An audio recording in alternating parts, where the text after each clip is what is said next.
Jai Shri Gurudev, welcome to Physics online class. Today we are going to start with a new chapter, that is the third chapter, current electricity. In the previous two chapters we have studied about the charges which are at rest. That is why we have called that branch of physics as electrostatics. During your first PU classes you have studied about statics and dynamics, where we have studied the objects at rest in the static branch, and the bodies which were moving or the bodies which are at motion, we studied that branch in dynamics. That is the in your mechanics classes, isn't it? In the same way, while studying about the charges which are at rest, we studied about electrostatics. So electrostatics is a branch of physics which deals with the charges at rest. So now we will move on to the next step. ಅಂದರೆ ನಾವು ಸ್ವಲ್ಪ advance ಆಗಿ ಹೋಗ್ತಾ ಇದ್ದೀವಿ. ಈಗ ರೆಸ್ಟಲ್ಲಿ ಇದ್ದಂತಹ charges ಏನಾಗ್ತಾ ಇದೆ, ನಮಗೆ ಮೂವ್ ಆಗ್ತಾ ಇದೆ, ಹೌದಲ್ವಾ? ಸೊ ಚಾರ್ಜಸ್ ಮೂವ್ ಆಗ್ತಾ ಇದೆ ಅಂತ ಹೇಳಿದಾಗ ಸೊ ಅಲ್ಲಿ ಏನು ಪ್ರೊಡ್ಯೂಸ್ ಆಗಬೇಕು ನಮಗೆ? Electricity, that is a current electricity. See here we have two words, ಒಂದು ಕರೆಂಟ್ ಅಂತಿದೆ, ಇನ್ನೊಂದು ಎಲೆಕ್ಟ್ರಿಸಿಟಿ ಅಂತಿದೆ. ಸೊ ದ ವರ್ಡ್ ಕರೆಂಟ್ ಏನಿದೆ, that represents the flow. Current ಅನ್ನೋ ವರ್ಡ್ದು ಮೀನಿಂಗ್ ಏನು? ಫ್ಲೋ. ಸೊ ಇಲ್ಲಿ ಯಾವುದರ ಫ್ಲೋ ಆಗ್ತಾ ಇದೆ? ಚಾರ್ಜಸ್ದು ಫ್ಲೋ ಆಗ್ತಾ ಇದೆ. ಯಾವಾಗ ಚಾರ್ಜಸ್ ಫ್ಲೋ ಆಗುತ್ತೋ ಅಲ್ಲಿ ಎಲೆಕ್ಟ್ರಿಸಿಟಿ ಪ್ರೊಡ್ಯೂಸ್ ಆಗುತ್ತೆ ಅಂಥೇಳಿ ಮೀನಿಂಗು. ಸೊ ನಾವು what is current electricity? It is a branch of physics where we study about the motion of charges and the effect of electric current and the phenomena related to it. And it is nothing but current electricity. According to current electricity, the motion of charges, or you can say the charges in motion, constitute electric current. Charges in motion constitute electric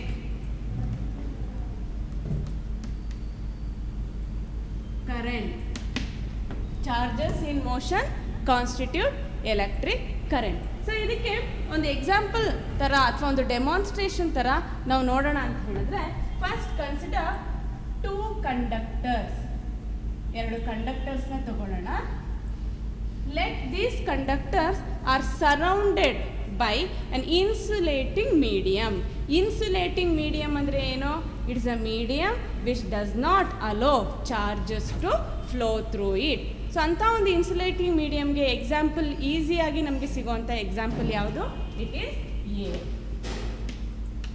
so let the two conductors are surrounded by an insulating medium, for example air.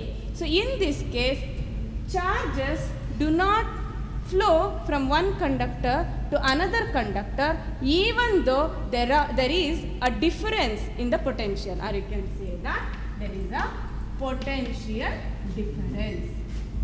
So now ಎರಡು ಕಂಡಕ್ಟರ್ನ potential difference ಅಥವಾ different ಪೊಟೆನ್ಷಿಯಲಲ್ಲಿ maintain ಮಾಡಿದ್ದೀವಿ, ಅಥವಾ there is a potential difference between two conductors ಅಂತ ಹೇಳಿದ್ರು, if there is a insulating medium between the conductors, then there is no flow of charges, ಅಥವಾ ಅಲ್ಲಿ ಒಂದು ಎಲೆಕ್ಟ್ರಿಕ್ ಕರೆಂಟು ಪ್ರೊಡ್ಯೂಸ್ ಆಗೋದಿಲ್ಲ ಅಂತ ಹೇಳ್ತೀವಿ. So now if this insulating medium is replaced, or these two conductors are connected with a metallic wire, ಒಂದು metallic ವೈರ್ನ ನಾವು connect ಮಾಡಿದ್ದೀವಿ ಅಂಥೇಳಿ ಅಂದ್ಕೊಳ್ಳೋಣ. ಇವಾಗ ಏನಾಗುತ್ತೆ ಅಂತ ಹೇಳಿದ್ರೆ, the charges will flow from the conductor which is at higher potential to the conductor which is maintained at lower potential. Higher potential ಕಂಡಕ್ಟರಿಂದ ಲೋಯರ್ ಪೊಟೆನ್ಷಿಯಲಲ್ಲಿ ಮೇಂಟೈನ್ ಆಗಿರುವಂಥ ಕಂಡಕ್ಟರ್ಗೆ ಚಾರ್ಜಸ್ಸು ಫ್ಲೋ ಆಗುತ್ತೆ. ಎಲ್ಲಿವರೆಗೂ ಫ್ಲೋ ಆಗುತ್ತೆ ಅಂತ ಹೇಳಿದ್ರೆ, until it reaches the saturation. ಅಥವಾ ಒಂದು ಪೊಟೆನ್ಷಿಯಲ್ ಏನಿದೆ ಅದು ಸೇಮ್ ಆಗೋವರೆಗೂ, ಈಕ್ವಿ ಪೊಟೆನ್ಷಿಯಲ್ ಆಗೋವರೆಗೂ ನಮ್ಗೆ ಏನಾಗುತ್ತೆ, ಅದು ಫ್ಲೋ ಆಗ್ತಾ ಇರುತ್ತೆ. ಸೊ ನಮಗೆ ಸ್ಟಡಿ ಕರೆಂಟ್ ಫ್ಲೋ ಆಗಬೇಕು ಅಂತ ಹೇಳಿದ್ರೆ, ಅಂದರೆ ಕರೆಂಟ್ ಫ್ಲೋ ಆಗ್ತಾನೇ ಇರಬೇಕು ಅಂತ ಹೇಳಿದ್ರೆ, then we have to maintain the two conductors at constant potential difference.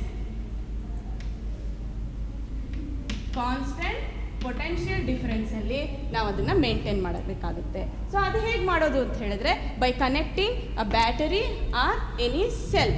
ಒಂದು ಬ್ಯಾಟರಿ ಅಥವಾ ಸೆಲ್ನ ನಾವು ಎಕ್ಸ್ಟರ್ನಲ್ ಆಗಿ ಕನೆಕ್ಟ್ ಮಾಡೋದ್ರಿಂದ ನಾವು ಒಂದು ಕಂಡಕ್ಟರ್ಸ್ ಏನಿದೆ, ಸೆಟ್ ಆಫ್ ಕಂಡಕ್ಟರ್ಸ್ನ ಒಂದು ಕಾನ್ಸ್ಟೆಂಟ್ ಪೊಟೆನ್ಷಿಯಲ್ ಡಿಫರೆನ್ಸ್ನಲ್ಲಿ ಮೇಂಟೈನ್ ಮಾಡ್ಬೋದು.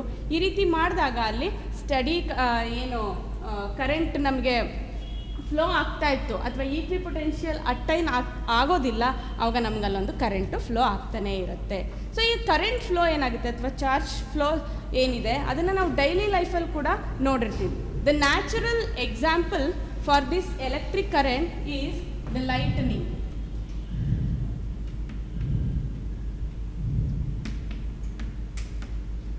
ಸೊ ಲೈಟನಿಂಗಲ್ಲಿ ಏನಾಗುತ್ತೆ ಅಂತ ಹೇಳಿದ್ರೆ, the charges will flow from the cloud to the earth. ಕ್ಲೌಡಿಂದ ಅರ್ತಿಗೆ ಚಾರ್ಜಸ್ಸು ಫ್ಲೋ ಆಗುತ್ತೆ. ಅಲ್ಲಿ ಒಂದು ಮೀಡಿಯಂ ಯಾವ್ದು ಸಿಗುತ್ತೆ ಅಂತ ಹೇಳಿದ್ರೆ ಅದಕ್ಕೆ atmosphere. The charges from the cloud flow through the atmosphere to the earth. So ಇಲ್ಲಿ ಏನಾಗುತ್ತೆ, will not have a steady current. ಅಲ್ಲಿ ಸ್ಟಡಿ ಕರೆಂಟು ನಮಗಿರೋದಿಲ್ಲ, it will be a varying current. ಯಾಕೆ ಅಂತ ಹೇಳಿದ್ರೆ ಎಷ್ಟು ಅಲ್ಲಿ ಚಾರ್ಜ್ ಫ್ಲೋ ಇದೆ ಅದು ವೇರಿ ಆಗ್ತಾ ಇರುತ್ತೆ, ಹಾಗಾಗಿ ನಮಗೆ ಯಾವುದೇ ರೀತಿಯಾದಂಥ ಸ್ಟಡಿ ಕರೆಂಟು ಅಲ್ಲಿ ಸಿಗೋದಿಲ್ಲ. ಸೊ ಅದನ್ನು ಬಿಟ್ಟು ಬೇರೆ ನಾವು ಡೈಲಿ ಲೈಫಲ್ಲಿ ಎಕ್ಸಾಂಪಲ್ ನೋಡಬೇಕು ಅಂತ ಹೇಳಿದ್ರೆ, ಟಾರ್ಚ್ ನೋಡಿರ್ತೀವಿ, ಒಂದು ಸೆಲ್ ಇಂದ ಹೇಗೆ ನಮಗೆ ಚಾರ್ಜ್ ಫ್ಲೋ ಆಗ್ತಾ ಇರುತ್ತೆ ಅದನ್ನು ನೋಡಿರ್ತೀವಿ. ಸೊ ವೆರಿ ಗುಡ್ ಎಕ್ಸಾಂಪಲ್ ಅಂತ ಹೇಳಿದ್ರೆ, ನಾವು ಒಂದು ಮೊಬೈಲ್ ಚಾರ್ಜ್ ಮಾಡ್ಕೊಳ್ತೀವಿ. ಸೊ ಮೊಬೈಲಲ್ಲಿ ಫುಲ್ಲು ಚಾರ್ಜ್ ನಿಲ್ಲಾಗಿದ್ದಾಗ ನಮಗೆ ಚಾರ್ಜ್ ಫ್ಲೋ ಆಗ್ತಾ ಇರುತ್ತೆ. ಸೊ ಒಂದು ಸರಿ ನಮಗೆ ಚಾರ್ಜ್ ಫುಲ್ ಆದಮೇಲೆ ಅದು ಫ್ಲೋ ಆಗೋದಿಲ್ಲ, ಹೌದಲ್ವಾ? ಸೊ ಯಾಕೆ ಅಂತ ಹೇಳಿದ್ರೆ ಅಲ್ಲಿ ಒಂದು ಈಕ್ವಿ ಪೊಟೆನ್ಷಿಯಲ್ ಅಟೈನ್ ಆಗುತ್ತೆ. ಸೊ ಎರಡೂ ಕಡೆ ಒಂದೇ ಪೊಟೆನ್ಷಿಯಲ್ ಇದ್ದಾಗ ನಮಗೆ ಅಲ್ಲಿ ಚಾರ್ಜಸ್ಸು ಫ್ಲೋ ಆಗೋದಿಲ್ಲ. So these are the example for the flow of charges, isn't it? So now we'll go to the definition of electric current. The electric current definition ನಾವು ತಿಳ್ಕೊಳ್ಳೋಣ. So definition ಅಂತ ಹೇಳಿದಾಗ, first we'll consider the current as a steady current. Steady current ಅಂತಾನೆ ನಾವು ಅನ್ಕೊಳ್ಳೋಣ. What is the meaning of steady? Steady means it is a constant current. ಅಂದರೆ ಆ flow ಏನಿದೆ ಚಾರ್ಜಸ್ದು ಅದು ಕಾನ್ಸ್ಟೆಂಟ್ ಆಗಿರುತ್ತೆ. ಸೊ ಅಂಥ ಒಂದು ಸಿಚುವೇಶನಲ್ಲಿ ಪ್ರೊಡ್ಯೂಸ್ ಆಗುವಂಥ ಕರೆಂಟ್ ಏನಿದೆ ಅದನ್ನು ನಾವು ಸ್ಟಡಿ ಕರೆಂಟ್ ಅಂತ ಹೇಳಿ ಕರಿತೀವಿ. ನಾವು considering the current to be a steady current, we can define the electric current as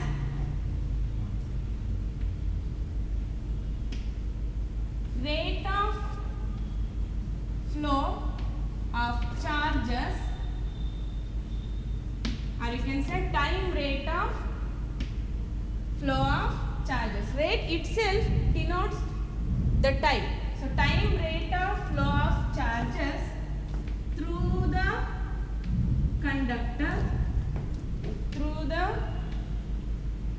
conductor at any area of cross section.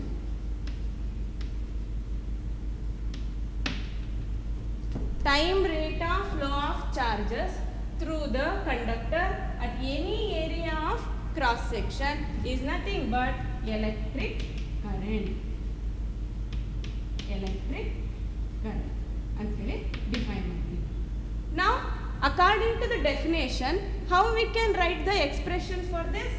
Electric current is denoted with the symbol I.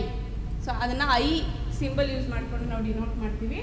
And charge, rate of flow of charges ಅಂತ ಹೇಳಿದ ತಕ್ಷಣ ನಾವೇನು ಬರ್ಕೊಳ್ತೀವಿ, will go for the ratio that is charges flow at particular rate of time, ಹೌದಲ್ವಾ? I is equal to Q by T when the flow is constant, or you can say that it is a steady current. So electric current is defined as the time rate of flow of charges through the conductor at any area of cross section is called electric current, and it is written as I is equal to Q by T. So every time the current need not to be steady ಆಗಿರಲೇಬೇಕು ಅಂತೇನೋ ಇಲ್ಲ, it may vary with time. So the current may be varying with time. So vary ಆಗುವಾಗ ಹೇಗೆ ಬರ್ಕೊಳ್ಳೋದು ಕರೆಂಟ್ಗೆ expression ಅಂತ ಹೇಳಿದ್ರೆ, consider delta q is the amount of charges flowing through the conductor at any area at time delta t, at time from t to t plus delta t. So delta t ಅನ್ನೋ ಟೈಮಲ್ಲಿ ಎಷ್ಟು charge flow ಆಗಿದೆ ನಮಗೆ, delta q ಅಷ್ಟು charge flow ಆಗಿದೆ.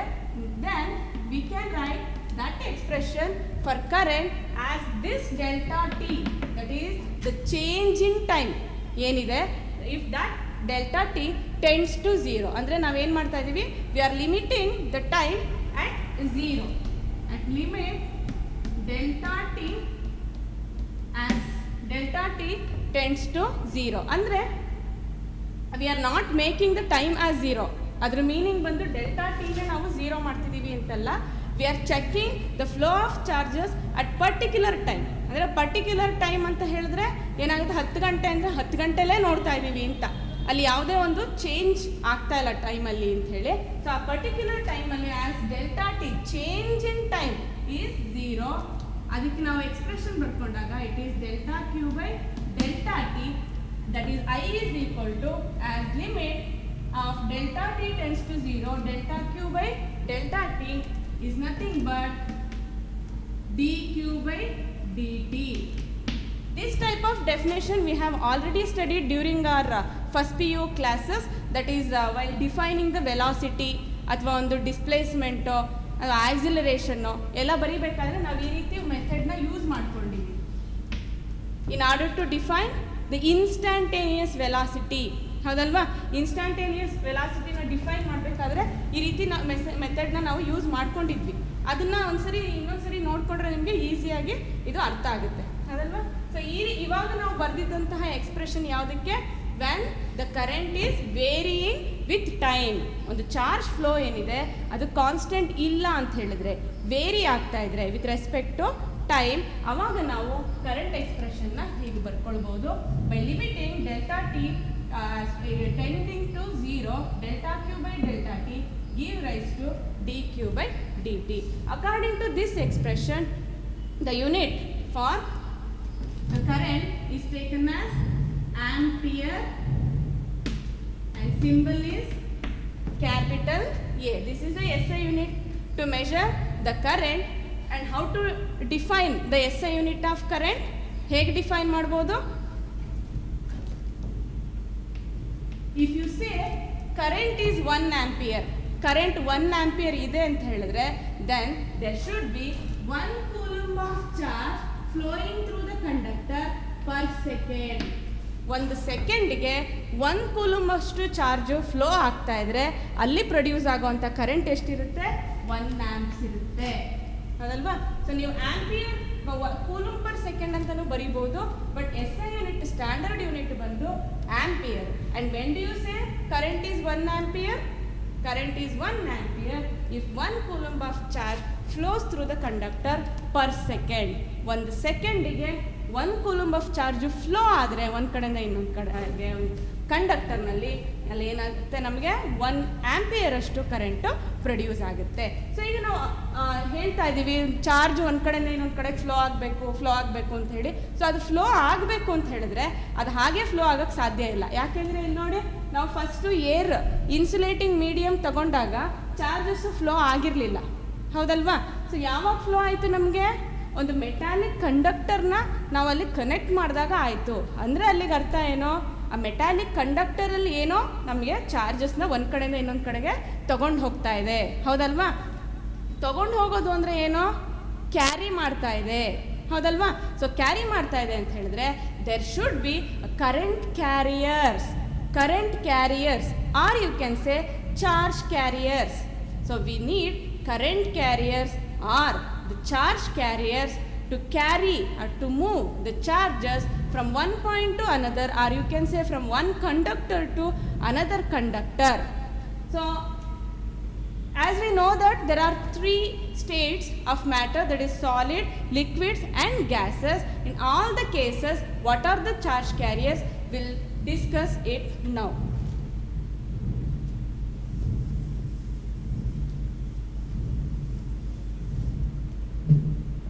So first, in case of solid conductors,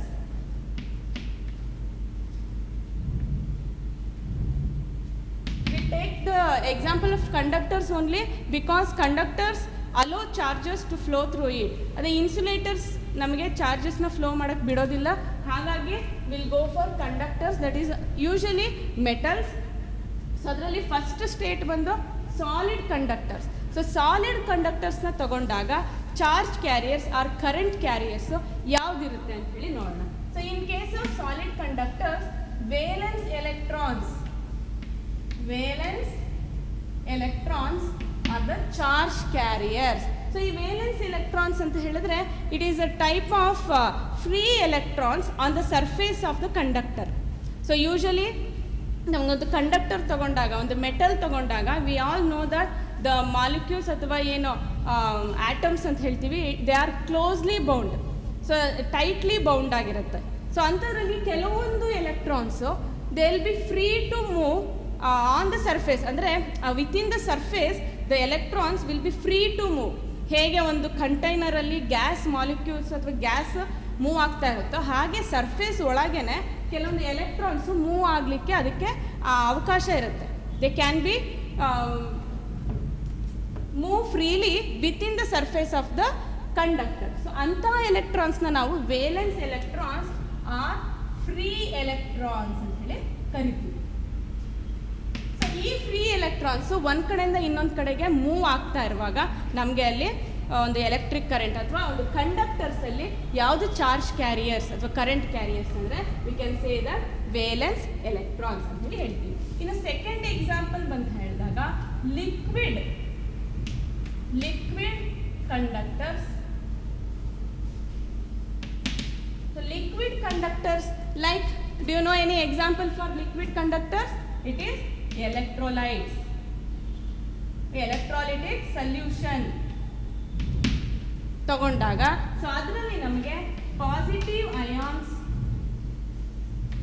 positively charged ions and negatively charged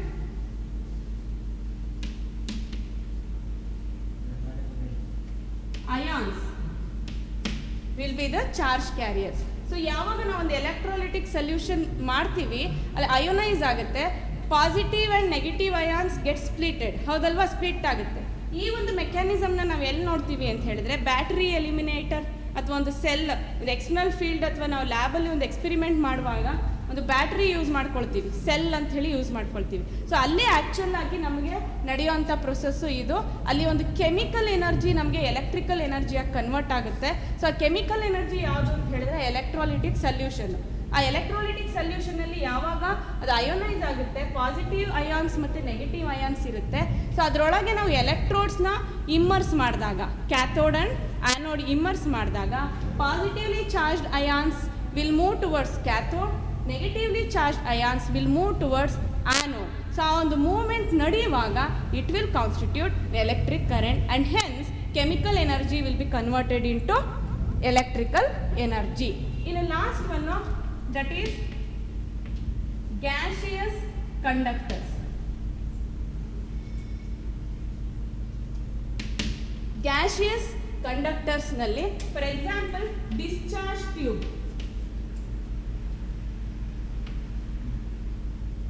discharge tube ನಂತಹ ಒಂದು ಕೇಸಸಲ್ಲಿ, ಎಕ್ಸ್ಪೆರಿಮೆಂಟ್ಸಲ್ಲಿ ಹೇಗೆ ಒಂದು ಚಾರ್ಜಸ್ ಫ್ಲೋ ಆಗುತ್ತಪ್ಪ ಅಂತ ಹೇಳಿದ್ರೆ by positively charged ions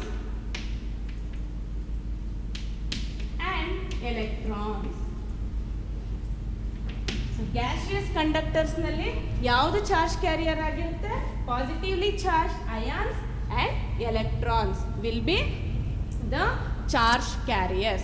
And now if you come again to the conductors, so ಕಂಡಕ್ಟರ್ಸ್ನಲ್ಲಿ ಬಂದಾಗ ಹೇಗೆ ಒಂದು ಚಾರ್ಜ್ ಫ್ಲೋ ಆಗುತ್ತೆ ಅಂತ ಹೇಳಿ, ಯಾಕೆಂದರೆ ನಾವು ನಮಗೆ ಒಂದು ಈ ಚಾಪ್ಟ್ರಲ್ಲಿ ಏನಿದೆ, ನಾವು ಸಾಲಿಡ್ ಕಂಡಕ್ಟರ್ಸ್ನೇ ಇಟ್ಕೊಂಡು ಎಲ್ಲ ರೀತಿಯಾದಂಥ ಎಫೆಕ್ಟ್ಸ್ ಆಗಿರ್ಬೋದು, ಎಲೆಕ್ಟ್ರಿಕ್ ಕರೆಂಟು ಅಥವಾ ಅದರದ್ದೊಂದು ಫೆನಾಮಿನಾ ಆಗಿರ್ಬೋದು, we are going to explain with only solid conductors and you need not to worry about liquid and gaseous conductors. So let us move on to the solid conductors. ಆ ರೀತಿ ಒಂದು solid ಕಂಡಕ್ಟರ್ನ ತಗೊಂಡಾಗ ಹೇಗೆ ಒಂದು electric current constitute ಆಗುತ್ತೆ ಅಂತ ಹೇಳಿ. If you directly consider a conductor, ಅದರಲ್ಲಿ ಆಲ್ರೆಡಿ ಎಲೆಕ್ಟ್ರಿಕ್ ಕರೆಂಟು ಅಲ್ಲಿ ಪ್ರೊಡ್ಯೂಸ್ ಆಗ್ತಿರಲ್ಲ.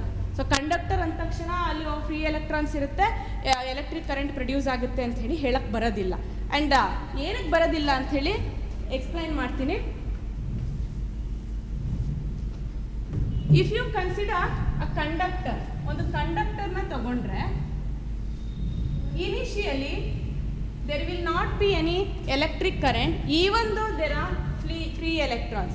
ಫ್ರೀ ಎಲೆಕ್ಟ್ರಾನ್ಸ್ ಇದ್ರೂ ಕೂಡ ಅಲ್ಲಿ ಯಾವುದೇ ರೀತಿಯಾದಂಥ ಎಲೆಕ್ಟ್ರಿಕ್ ಕರೆಂಟು ಕಾನ್ಸ್ಟಿಟ್ಯೂಟ್ ಆಗಿರೋದಿಲ್ಲ, ಪ್ರೊಡ್ಯೂಸ್ ಆಗಿರೋದಿಲ್ಲ. ಏನಕ್ಕೆ ಅಂತ ಹೇಳಿದ್ರೆ, the free electrons will be in random motion.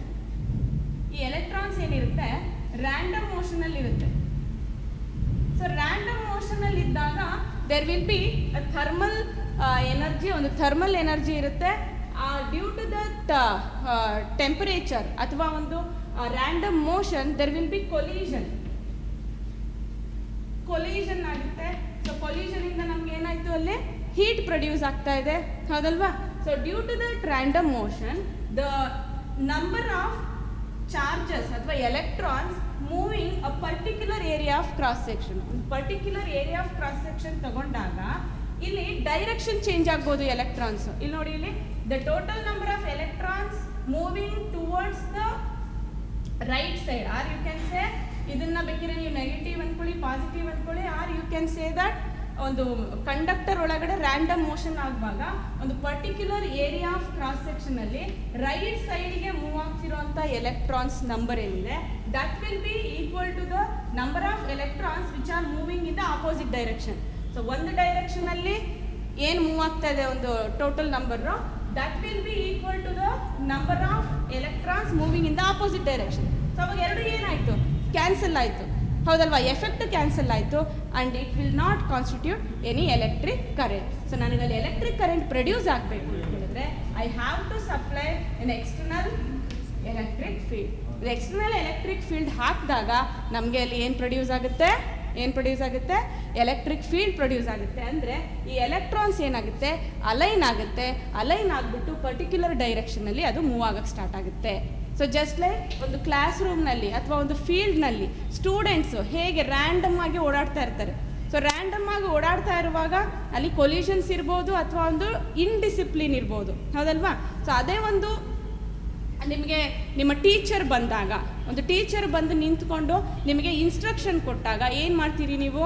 You'll make a line, you'll stand in discipline, ಹೌದಲ್ವಾ? In the same way, so in the absence of external electric field ಇಲ್ಲ ಅಂದಾಗ ಈ ಒಂದು ಚಾರ್ಜಸ್ಸು ಅಥವಾ ಎಲೆಕ್ಟ್ರಾನ್ಸು, ಫ್ರೀ ಎಲೆಕ್ಟ್ರಾನ್ಸ್ ಏನಿದೆ ಅದು random ಮೋಷನ್ನಲ್ಲಿರುತ್ತೆ. ಅವಾಗ ಅಲ್ಲಿ ನಮಗೆ ಕೊಲೀಷನ್ ಇರುತ್ತೆ, ಹೌದಲ್ವಾ? ಸೊ ಆ ಕೊಲೀಷನ್ನಿಂದ ನಮಗೆ ಯಾವುದೇ ರೀತಿಯಾದಂತಹ ಕರೆಂಟು ಪ್ರೊಡ್ಯೂಸ್ ಆಗ್ತಿರಲ್ಲ. ಯಾಕೆ ಅಂತ ಹೇಳಿದ್ರೆ number of electrons passing or moving in one direction is equal to the number of electrons, total number of electrons passing or moving in the opposite direction become equal. ಎರಡು same ಆಗುತ್ತೆ. ಆವಾಗ ನಮಗೆ ಯಾವುದೇ ರೀತಿಯಾದಂಥ current constitute ಆಗೋದಿಲ್ಲ. ಆಗಬೇಕು ಅಂತ ಹೇಳಿದ್ರೆ ನಮ್ಗೆ ಏನು ಬೇಕು? We have to supply electric field ಅಥವಾ ಎಕ್ಸ್ಟರ್ನಲ್ ಎಲೆಕ್ಟ್ರಿಕ್ ಫೀಲ್ಡ್ನ ನಾವು ಅಲ್ಲಿ ಹಾಕಬೇಕಾಗುತ್ತೆ. And the direction of electric current is conventionally, ಅದನ್ನು ಕನ್ವೆನ್ಷನಲ್ ಆಗಿ ನಾವು ತಗೊಳ್ತೀವಿ. And conventional direction of current is towards the along the positive charge. ಒಂದು ಪಾಸಿಟಿವ್ ಚಾರ್ಜ್ ಹೇಗಿರುತ್ತೋ ಆ ಪಾಸಿಟಿವ್ ಚಾರ್ಜ್ ಕಡೆನೇ ಕರೆಂಟ್ದು ಡೈರೆಕ್ಷನ್ ಯಾವಾಗಲೂ ಇರುತ್ತೆ ಅಂತ ಹೇಳ್ತೀವಿ. So even though we consider the direction of electric current along the positive charge, the current is taken as scalar quantity. Current ಯಾವ quantity ಅಂತ ಕೇಳಿದ್ರೆ ಏನು ಹೇಳ್ತೀರಿ? It is a scalar quantity.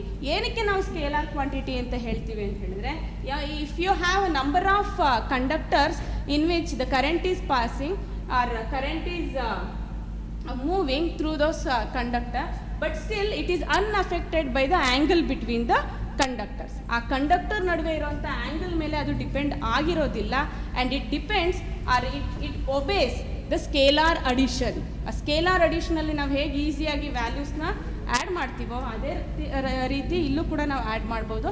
That is why electric current is taken as scalar quantity. I hope you have understood till here. In the next class we'll start with the very important concept, that is Ohm's law. Thank you.